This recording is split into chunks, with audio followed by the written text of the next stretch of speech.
Do you want to model low poly objects way faster in Blender? After making over 150 10-minute modeling challenge videos and modeling thousands of low poly assets, I've learned exactly what slows beginners down and the tricks that make you lightning fast. Today I'm giving you my top 9 low poly modeling hacks that I wish I knew years ago. Tip number 1 is to separate your geometry. Stop trying to model everything from one perfect solid mesh. Low poly modeling is way faster when you build objects from simple, separate pieces. It's still one object, but it's cleaner, it's easier to edit, and you save a ton of vertices. Even if you end up with a few hidden faces inside, that's not a problem. Tip number 2, duplicate your faces. Shift D is your best friend. Select the face, press Shift D to duplicate it, and you've got a ready-to-use piece with the same UVs and the same material. Extrude it, reshape it, and you've instantly created a new detail without breaking your flow.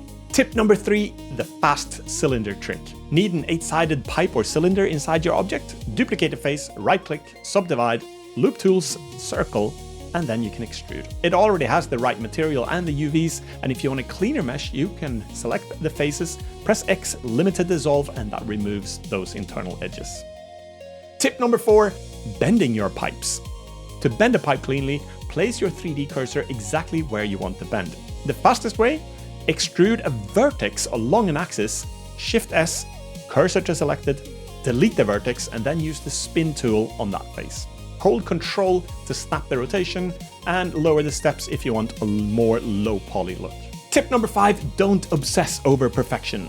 Perfect symmetry looks a little bit sterile. Low poly shines when it's a bit imperfect, uneven planks, slightly crooked beams, shapes that feel handmade. Don't waste time chasing perfection when charm is faster. Tip number 6, model objects in the same scene. Keep your objects visible in the same scene as you work. It helps you to stay consistent with style and scale, and you can quickly duplicate and remix existing pieces. If things get cluttered, press slash to isolate a selected object, and then you can press slash again to return.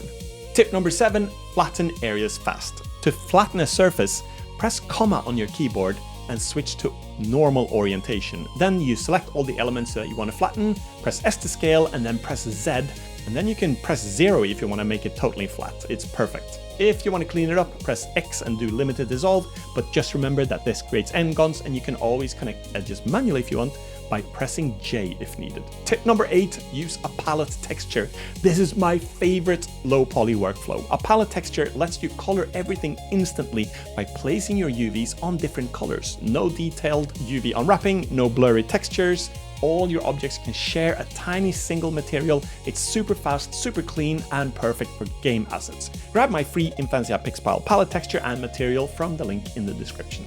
Tip number 9, shade auto smooth. To get a low poly look, even when there are more vertices and faces, right-click on your object and select Shade Auto Smooth and adjust the angle appropriately.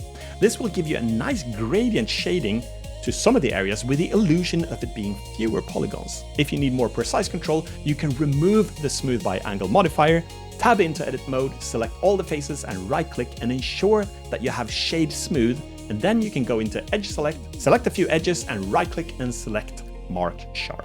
Practice these tips and you'll become a fast and efficient low poly modeler.